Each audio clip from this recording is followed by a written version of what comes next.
Hello champions, welcome to Edugrown. This is Preeti Gupta, आपकी Hindi educator. तो बच्चों, यहाँ पर हम वापस आ गए हैं अपनी स्पर्श बुक के साथ, जो कि है हमारा आज का चैप्टर मनुष्यता। आपको बता दें, हमने अपने इसके पहले वीडियो में मनुष्यता का पार्ट 1 कंप्लीट कर लिया है और हम मनुष्यता की अब आगे की कुछ लाइनें यहाँ पर डिस्कस करने वाले हैं और आपको समझाने वाले हैं। तो बच्चों, सबसे पहले हमने, जैसा कि आपको पहले बताया था, इस कविता के लेखक हैं मैथिली शरण गुप्त जी, जिनका जन्म कहाँ हुआ था? 3 अगस्त को 1886 को झांसी में हुआ था। ठीक है। इनकी जो मुख्य कृतियां हैं वो है पंचवटी, साकेत, जयद्रथ वध, यशोधरा, द्वापर, झंकार और जय भारत। ये इनकी प्रमुख रचनाएं हैं। चलिए इनकी पंक्तियां हम स्टार्ट करते हैं। ठीक है।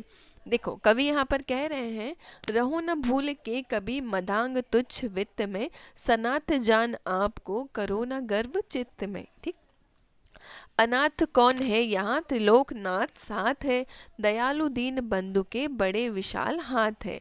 अतीत भाग्यहीन है, अधीर भाव जो करे, वही मनुष्य है कि जो मनुष्य के लिए मरे। है ना। तो यहाँ पर कवि ये कह रहे हैं कि भूल कर भी कभी अपनी संपत्ति, अपने यश पर घमंड नहीं करना चाहिए। आपके पास जो रुपए हैं, आपके पास जो पैसा है, आपके पास जो संपत्ति है, उसका आपको कभी भी घमंड नहीं करना चाहिए। ठीक है। इस बात पर कभी भी आपको घमंड नहीं होना चाहिए, कभी भी गर्व नहीं करना चाहिए, क्योंकि हमारे साथ हमारे अपने हैं। तो कभी कहते हैं कि अगर हमारे साथ हमारे अपने हैं, हमारा परिवार है, हमें चिंता करने वाले हमारे साथ जो लोग हैं, उन पर कभी भी गर्व हमें नहीं करना चाहिए। क्योंकि बच्चों, यहाँ पर कवि कहते हैं कि दुनिया में कोई भी व्यक्ति अनाथ नहीं है, सभी के साथ उनके ईश्वर है ना। सभी व्यक्ति के साथ उनके ईश्वर का साथ है। वो बहुत ही ज़्यादा दयावान है। मतलब जो त्रिलोकनाथ है, जो ईश्वर है, वो बहुत ज़्यादा दयावान है। उनका हाथ सभी के ऊपर रहता है। मतलब उनकी जो दया दृष्टि है वो सभी के ऊपर बनाकर रखते हैं। ठीक। कवि कहता है कि वह व्यक्ति भाग्यहीन है जो इस प्रकार का उतावलापन रखता है, क्योंकि मनुष्य वही है जो, मतलब मनुष्य वही व्यक्ति कहलाता है जो इन सब चीज़ों से ऊपर उठकर सोचता है ना।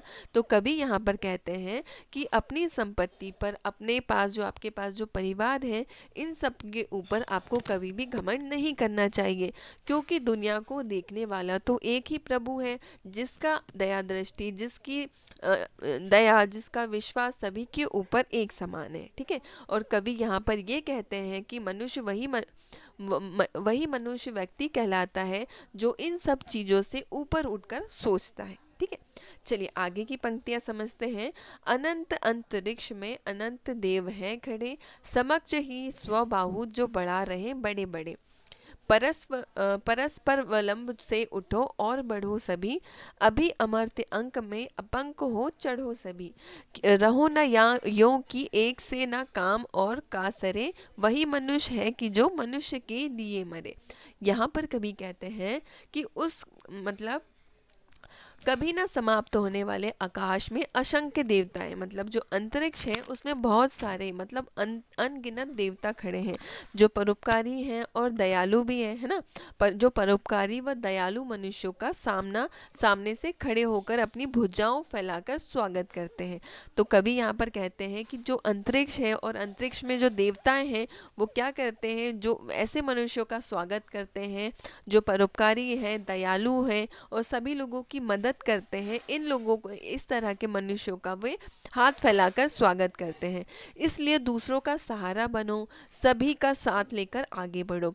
कभी कहता है कि सभी कलंक रहित हो, देवताओं की गोद में बैठो, अर्थात कोई बुरा काम नहीं करोगे तो देवता तुम्हें अपनी गोद में ले लेंगे। ठीक है। अगर आप सभी की मदद करोगे, सभी के सुख के बारे में सोचोगे, है ना, दुखों में उनकी मदद करोगे, है ना, सभी दुर्गुणों से मतलब दूर रहोगे, तो देवता आपका स्वागत करेंगे। ठीक है।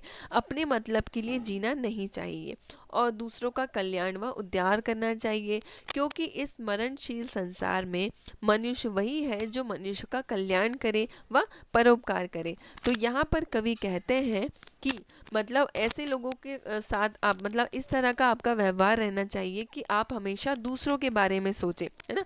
दूसरों के दुख दर्द में आप उनका कल्याण करें, उनका उद्धार करें, क्योंकि इस संसार में हर एक व्यक्ति को एक ना एक दिन मरना ही है। इसलिए आप मनुष्यों का कल्याण करें और उन पर दया दिखाकर या उनका परोपकार करते हुए अपना भी उद्धार करते हुए आगे बढ़ें। ठीक है, चलिए आगे चलते हैं। मनुष्य मात्र बंधु है, यही बड़ा विवेक है। पुराण पुरुष स्वयं भू पिता प्रसिद्ध एक है।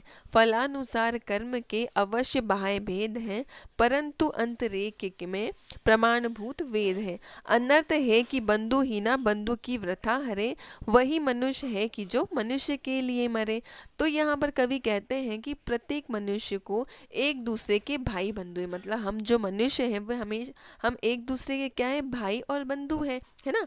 यह सबसे बड़ी समझ है और ये इंसानों की ही समझ है, क्योंकि जानवरों में इस तरह की कोई समझ नहीं होती कि कौन उनका भाई है और कौन उनका बंधु है ना। पुराणों में जिसे स्वयं उत्पन्न पुरुष माना गया है वह परमात्मा या ईश्वर हम सभी का पिता है। अब कवि यहाँ पर कहते हैं पुराणों में जिसे कहा गया है वो परमात्मा हम सभी के ईश्वर है ना। हम सभी उस ईश्वर की संतान है, अर्थात सभी मनुष्य उस ईश्वर की संतान है। ठीक है, बाहरी कारणों के फल अनुसार प्रत्येक मनुष्य के कर्म भले ही अलग अलग हो, परंतु हमारा वेद इस बात के साक्षी है कि सभी आत्मा एक है। ठीक है, तो यहाँ पे कवि कहते हैं कि बाहरी जो आवरण है उससे मनुष्य भले ही एक दिखे, है ना, कोई लंबा हो, कोई छोटा हो, कोई काला हो, कोई गोरा हो, है ना, बाहरी आवरण से हम सभी अलग अलग दिखते हैं, परंतु हमारे जो साक्ष्य हैं उनके अनुसार हम सभी एक ही ईश्वर की संतान है ना। यदि भाई ही भाई के दुख व कष्टों का नाश नहीं करेगा तो उसका जीना व्यर्थ है, क्योंकि मनुष्य वही कहलाता है जो बुरे समय में दूसरे मनुष्यों के काम आता है ना। तो क्या हुआ, अगर हम उस ईश्वर की संतान हैं तो हम सभी आपस में एक दूसरे के भाई बंधु हैं, है ना।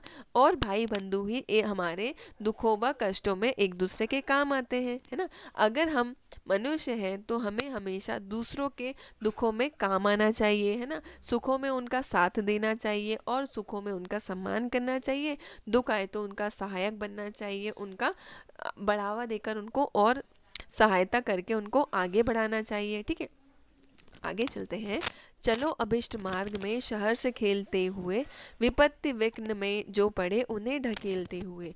घटे न हेल मेल हाँ, बढ़े न विभिन्नता कभी, अतर्क एक पंथ के सतर्क पंथ हो सभी। तभी समर्थ भाव है तारक हुआ तरे, तारता हुआ तरे, वही मनुष्य है कि जो मनुष्य के लिए मरे। तो यहाँ पे कवि कहते हैं कि मनुष्यों को अपनी इच्छा से चुने हुए मार्ग में खुशी खुशी चलना चाहिए। ठीक है, कवि कहते हैं कि आपने जो मार्ग चुना है वो आपने अपने लिए बेस्ट ही चुना है, तो आपको उसी मार्ग पर खुशी खुशी आगे चलते रहना चाहिए। चाहे फिर उस रास्ते में किसी भी तरह की संकट या किसी भी तरह की बाधाएं आए, आपको उनको ढकेलते हुए, उनको आगे बढ़ाते हुए, उन बाधाओं को हटाते हुए आगे बढ़ते जाना चाहिए, है ना।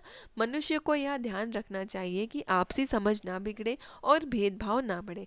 तो आप अगर मनुष्य हैं तो आपके अंदर ये भावना होना चाहिए कि आप हमेशा अपने रिश्तों को संजो कर रखें, आपसी समझ बना कर रखेंगे तो आपके बीच कभी भी मतभेद नहीं आएंगे और आपके रिश्ते हमेशा बने रहेंगे।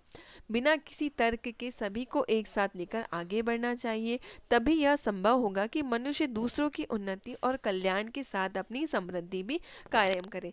तो आपको इसी सोच के साथ आगे बढ़ना चाहिए कि सभी मेरे भाई बंधु हैं। आप अगर सक्सेस हैं तो आपको बाकियों को भी सक्सेस करना है, तभी तो आपका मनुष्य होना यहाँ पर सार्थक करता है। ठीक है, मनुष्य दूसरों की उन्नति और कल्याण के साथ साथ अपनी समृद्धि भी कर पाएंगे। अगर आप दूसरों को आगे बढ़ाओगे, दूसरों का कल्याण करोगे, तो आप खुद ब खुद उन्नति की ओर अग्रसर होते जाओगे। ठीक है, तो बच्चों ये चैप्टर हमारा यहीं ख़त्म होता है।